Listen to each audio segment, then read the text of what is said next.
الرئيس أحمد الشرع ثابت، يعني مع كل هالتغيرات.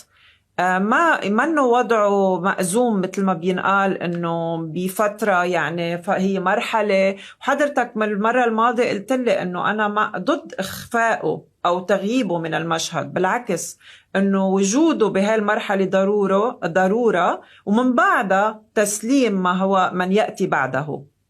طالما في صراع إقليمي على سوريا فالأفضل هو بقاء نظام الشرع، والأفضل هو منع تغيير النظام بالقوة بأي طريقة كانت، لأنه أي قوة رح تجي محله رح تجي تعمل نفس الشيء اللي صار سابقا.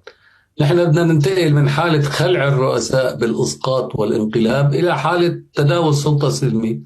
هاي المرحلة بدها نضال وبدها شغل. لهالسبب أنا مع استقرار نظام الحكم الحالي وعدم زعزعة استقراره، لأنه سيعني تفكك الدولة.